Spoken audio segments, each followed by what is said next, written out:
पाकिस्तान में ईद मनाने पर 5 लाख रुपए का जुर्माना लगाया जा रहा है। एक फरमान निकाला गया है कि अगर आप ईद उल अजहा में जानवरों की कुर्बानी करते पाए गए तो आप पर कानूनी कार्रवाई कर दी जाएगी। लेकिन ये शर्त सभी लोगों पर लागू नहीं हो रही है। ये फरमान निकाला गया है पाकिस्तान में रहने वाली अहमदिया कम्युनिटी के लिए। पाकिस्तान के पंजाब और सिंध में अहमदियाओं से हलफनामे भरवाए जा रहे हैं कि वादा करो कि ईद पर कुर्बानी नहीं दोगे। ये वही अहमदिया कम्युनिटी है जो पाकिस्तान में बरसों से निशाने पर है। आए दिन इन्हें भीड़ पीट कर मार डालती है या इनकी इबादत गाहों को निशाना बनाया जाता है। खुद पाकिस्तान के संविधान ने इस समुदाय से मुसलमान होने का दर्जा छीन लिया है। हालांकि अहमदिया लोग खुद को मुसलमान ही मानते हैं। अपनी मजहबी पहचान के साथ साथ वो खुद को सच्चा पाकिस्तानी भी कहते हैं जो पाकिस्तान में रहते हैं। अहमदियाओं के पहले खलीफा खलीफतुल मसीह ने तो जिन्ना के साथ शाना बशाना पाकिस्तान बनाने की तहरीक में हिस्सा भी लिया था। फिर पाकिस्तान में इन पर इतना जुल्म क्यों? ये लोग हैं कौन और इनसे पाकिस्तान में मुसलमान होने का दर्जा छीना कैसे गया? और इस बार ईद उल अजहा में इन पर क्या पाबंदियां लगाई गई हैं? इन सारी चीज़ों पर हम बात करने वाले हैं आज के एपिसोड में। नमस्ते, मैं हूं निखिल और आप खबरगांव का डेली इंटरनेशनल बुलेटिन राजदूत देख रहे हैं।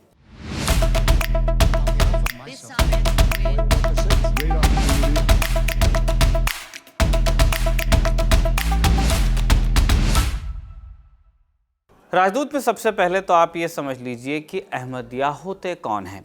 अहमदिया मुसलमान एक ऐसे इस्लामी संप्रदाय से ताल्लुक़ रखते हैं जिसकी स्थापना 19वीं सदी में ब्रिटिश इंडिया में हुई थी, यानी जब हिंदुस्तान पर अंग्रेज़ शासन था। अहमदियाओं की जनसंख्या पूरी दुनिया में लगभग 2 करोड़ बताई जाती है। उनकी दुनिया भर में 16,000 से ज़्यादा इबादत गाहें हैं।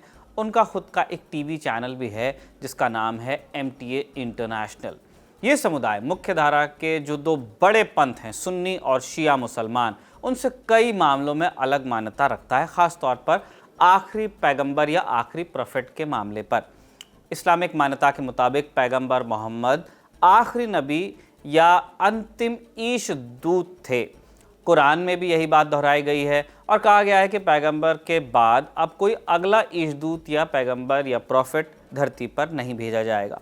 इस्लामिक मान्यता के मुताबिक अब तक लगभग 1,24,000 के करीब पैगंबर दुनिया में आए हैं। ये लोग अलग अलग वक्त और जगह पर ईश्वर का संदेश लेकर आते थे। इस्लामिक मान्यताओं के मुताबिक ईसा, जीसस क्राइस्ट, मूसा, मोसेस, दाऊद, डेविड, इब्राहिम, ये सब पैगंबर हुए हैं और इसी कड़ी में जो अंतिम थे वो थे पैगंबर मोहम्मद। अब एक मुसलमान होने के लिए 3 शर्तें ज़रूरी बताई गई हैं। नंबर 1 तौहीद, यानी एक ईश्वर में विश्वास रखना, यानी ईश्वर एक ही है। नंबर 2 रिसालत, यानी अब तक आए सभी पैगंबरों पर यकीन रखना और ये भी मानना कि मोहम्मद ही आखिरी पैगंबर थे, अब उनके बाद कोई नहीं आएगा। और तीसरा बिंदु है आखिरत, यानी जजमेंट डे पर यकीन रखना, जिस दिन सभी इंसानों की नेकी और बदी का फैसला ईश्वर करेगा। अहमदिया लोग एक ईश्वर को तो मानते हैं और आखिरत के दिन पर भी उनका यकीन है, लेकिन दूसरी शर्त यानी रिसालत वाले बिंदु पर उनकी कहानी कुछ और है और सारा विवाद इसी के इर्द गिर्द है। अहमदिया मानते हैं कि पैगंबर मोहम्मद आखिरी नबी नहीं थे, बल्कि मिर्ज़ा अहमद कादियानी ये आखिरी नबी थे। अब इसमें भी एक पेंच है। दरअसल ईश्वर 2 तरह के पैगंबर भेजते आए हैं इस्लामिक मान्यताओं के मुताबिक। एक जिन्हें कोई शरीयत दी जाती है, जिन पर अलग से एक किताब नाजिल होती है, जैसे पैगंबर मोहम्मद जिनके साथ कुरान धरती पर भेजी गई थी। और दूसरे तरह के पैगंबर वो होते हैं जिनके साथ कोई किताब या कोई नया नियम नहीं उतारा जाता। उतारा जाना मतलब ये जन्नत से आ रहे हैं, वो बस समाज सुधार के लिए भेजे जाते हैं, जैसे पैगंबर इब्राहिम या पैगंबर नूह, इब्राहिम या नोआ। अहमदिया कहते हैं कि मिर्ज़ा अहमद ऐसे पैगंबर हैं जो समाज सुधार के लिए आए, पर यह भी इस्लाम के कोर बिलीफ के खिलाफ जाता है। मिर्ज़ा अहमद वही शख्स हैं जिन्होंने अहमदिया संप्रदाय की नींव रखी थी और यहीं से पूरा विवाद शुरू भी हुआ, जिसे समझने के लिए हमें इतिहास में चलना होगा। इनकी पैदाइश हुई थी 13 फरवरी 1835 को ब्रिटिश इंडिया वाले पंजाब के कादियान में, इसलिए इनका पूरा नाम पड़ा मिर्ज़ा ग़ुलाम अहमद कादियानी। मिर्ज़ा के पिता उस इलाके के सरदार हुआ करते थे, माने एक अमीर और रसूख वाले ख़ानदान से ये आते थे। बचपन में उनका मन पढ़ाई में बड़ा लगता था। उनके पिता ने उन्हें फाजिल इलाही नाम के उस्ताद के पास भेजना शुरू किया, जिनसे मिर्ज़ा ने अरबिक ग्रामर और फ़ारसी भाषा सीखी। मिर्ज़ा की रुचि इस्लामिक साहित्य को पढ़ने में बहुत थी। अरबी सीखने के बाद वो कुरान भी समझकर पढ़ने लगे। फिर आया साल 1864। उन्होंने सियालकोट में क्लर्क की नौकरी शुरू की। 4 साल तक इस पेशे में रहे और इन 4 सालों के दौरान उनकी मुलाकात ईसाई मिशनरियों से हुई, जो अक्सर उनसे इस्लाम और ईसाइयत की बहस करते। लेकिन 4 साल के बाद वो नौकरी छोड़कर वापस कादियान चले गए और अपनी ज़मीन जायदाद का ही काम वो देखने लगे, एस्टेट। इस दौरान उन्होंने खूब इस्लामिक साहित्य पढ़ा, अक्सर मस्जिदों में पाए जाते, घंटों घंटों इबादत करते। 1886 में उन्होंने आर्य समाज के लोगों से भी बहस की और इस्लाम का पक्ष रखा, जो विमर्श चल रहा था उस पर। इसी साल मिर्ज़ा ने होशियारपुर की यात्रा की। उन्होंने 40 दिन तक एकांत में इबादत की। वो अपने साथ 3 शिष्यों को लेकर भी गए थे। जहाँ एक घर में मिर्ज़ा अकेले रहते, उनके शिष्य बस उन्हें खाने पीने का सामान लाकर देते थे। मिर्ज़ा बस शुक्रवार के दिन अपने घर से निकलते। मिर्ज़ा ने दावा किया कि इन 40 दिनों की इबादत का हुक्म उन्हें ईश्वर से मिला था और इसके बाद मिर्ज़ा की ख्याति और बढ़ने लगी। फिर आया साल 1888। इस साल दिसंबर के महीने में मिर्ज़ा ने ऐलान किया कि वो ईश्वर के भेजे गए हैं, यानी एक दूत हैं, मेहंदी हैं। इस्लामिक मान्यता के मुताबिक मेहंदी एक मसीहाई व्यक्ति होता है जिसके बारे में भविष्यवाणी की गई है कि वो दुनिया में इंसाफ और शांति स्थापित करने के लिए भेजे जाएंगे, लेकिन वो धरती के आखिरी समय में से एक होगा। मिर्ज़ा यहीं नहीं रुके, उन्होंने अपने आप को ईश्वर का दूत भी बताया। कहा कि मैं समाज की बुराइयों को मिटाने के लिए आया हूँ। मिर्ज़ा ने अपनी एक किताब भी लिखी जिसका नाम था बराहीन ए अहमदिया। 5 हिस्सों में लिखी गई थी और अलग अलग साल ये प्रकाशित होती रही। उनके दावों के बाद मुस्लिम उलेमाओं ने उनके खिलाफ फतवे निकालने शुरू किए, ईश निंदा करार दिया उनकी बातों को। 1891 में मिर्ज़ा दिल्ली पहुँचे, जो उस ज़माने में इस्लाम के जानकारों का केंद्र हुआ करता था। उन्होंने मौलाना सैयद नज़ीर हुसैन को चैलेंज किया कि आप मुझसे बहस कीजिए, और इस बहस के लिए 3 शर्तें रखीं। पहली शर्त कि यह बहस पुलिस की मौजूदगी में होगी ताकि कोई दंगा फसाद न हो। दूसरी शर्त कि ये बहस लिखित रूप में दर्ज की जाए ताकि रिकॉर्ड आगे काम आए। और तीसरी शर्त थी कि इस डिबेट का मौजू होगा क्या ईसा जिंदा हैं या मर चुके हैं। आपको कॉन्टेक्स्ट बताना पड़ेगा, इसके लिए वो हम दे रहे हैं। इस्लामिक मान्यताओं के मुताबिक ईसा मसीह को जिंदा ही उठा लिया गया था, यानी वो स्वर्ग चले गए थे। उनकी मौत सूली पर लटकने की वजह से नहीं हुई थी, ये इस्लाम में मान्यता है। मिर्ज़ा इस मामले में कुछ मुख्तलिफ राय रखते थे, इसलिए वह मौलाना नज़ीर से इस मुद्दे पर बहस करना चाहते थे। बहस शुरू हुई। दिल्ली की जामा मस्जिद में 5000 लोगों की भीड़ भी इकट्ठा हुई। मिर्ज़ा अपने 12 अनुयायियों के साथ पहुँचे, लेकिन बात मिर्ज़ा के जो दैवी दावे करते थे वो उन पर जाकर के अटक गई, जिन्हें कई लोग फर्जी भी कहते थे। मौलाना नज़ीर ने साबित किया कि उनका दावा कुरान और हदीस की रोशनी में झूठा नज़र आता है, इसलिए बहस आगे नहीं बढ़ पाई। ज़िंदगी भर मिर्ज़ा अपने ईश दूत होने का प्रचार करते रहे। 26 मई 1908 को लाहौर में उनका देहांत हो गया और उनके बाद अहमदियाओं ने खिलाफत का सिलसिला शुरू कर दिया, यानी सक्सेसर्स आने लगे। मिर्ज़ा के जाने के बाद खलीफतुल मसीह ने यह जिम्मेदारी संभाली और ये प्रथा आज भी चली आ रही है। अब तक के 5 खलीफा हो चुके हैं अहमदिया संप्रदाय में। साल 1947 में हिंदुस्तान का बंटवारा हुआ। अहमदियों ने जिन्ना का साथ दिया और पाकिस्तान बनाने की हिमायत की। ज़्यादातर अहमदिया पाकिस्तान भी चले गए।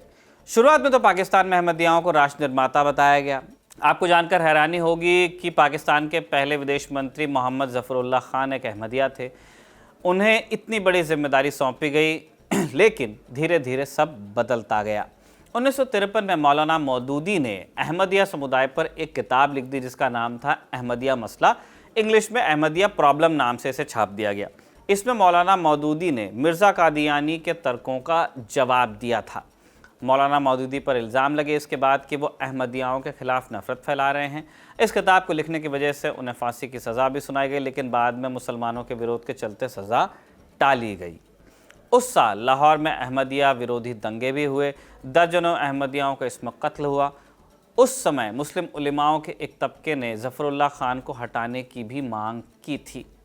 फिर आया साल 1974। पाकिस्तान में जुल्फ़िकार अली भुट्टो की सरकार थी। राष्ट्रपति थे फजल इलाही चौधरी। इस सरकार में पाकिस्तान में दूसरी मर्तबा संविधान संशोधन हुआ और इस संशोधन में अहमदियाओं को नॉन मुस्लिम्स की कैटेगरी में डाल दिया गया। अधिकार भी सीमित कर दिए गए। इन सारे चेंजेस को पाकिस्तान की संसद ने बहुमत से पास भी किया। पाकिस्तान दुनिया का पहला मुल्क बना जिसने किसी धार्मिक संप्रदाय को कानूनन गैर मुस्लिम घोषित किया था। 1984 तक ज़िया-उल हक आ गए। उन्होंने अहमदियाओं के अधिकारों को और सीमित कर दिया, उन्हें मुस्लिम प्रतीकों का इस्तेमाल करने से मना कर दिया, यहाँ तक कि उनके धर्म स्थलों के लिए मस्जिद शब्द के इस्तेमाल पर भी बैन लगा। अजान देने या कुरानिक आयतों के प्रयोग पर भी कानूनन रोक लगा दी गई, यानी इलीगल घोषित कर दिया गया इन एक्शंस को। इन सब के चलते 1980 के दौर में अहमदियाओं का पलायन शुरू हुआ। ब्रिटेन और कनाडा जैसे देशों में जाकर वो रहने लगे, यहाँ तक कि उनके खलीफा मिर्ज़ा ताहिर अहमद को भी पाकिस्तान छोड़कर लंदन जाना पड़ा क्योंकि सेफ नहीं था। तब से लेकर अब तक अहमदियाओं के साथ पाकिस्तान में अत्याचार चल रहा है। उनकी इबादत गाहों को तोड़ा जाता है, आर्थिक रूप से उनका बहिष्कार किया जाता है, यहाँ तक कि उनके कब्रिस्तानों तक को बख्शा नहीं जाता है। आज हम इसकी चर्चा क्यों कर रहे हैं, आपको पहले भी बता चुके हैं, दोबारा बता देते हैं। पाकिस्तान के पंजाब और सिंध में एक फरमान जारी किया गया है कि अगर अहमदिया ईद उल अज़हा यानी बकरीद पर कुर्बानी करते हैं तो उन पर 5 लाख पाकिस्तानी रुपए का जुर्माना लगा दिया जाएगा। वैसे आपको बता दें कि ईद के मौके पर पाकिस्तान से इस तरह की खबर पहली बार नहीं आ रही। लगभग हर साल ही अहमदियों को कुर्बानी करने से रोका जाता है, परेशान किया जाता है। पाकिस्तान मीडिया में रिपोर्ट्स छपती हैं कि कुर्बानी के समय पुलिस अहमदिया मुसलमानों के घर छापे मारती है, फ्रिजेस उनके चेक किए जाते हैं। अगर अहमदिया कुर्बानी कर भी लेते हैं किसी तरह से तो उसका हिस्सा भी वो छिप छिप कर बांटते हैं।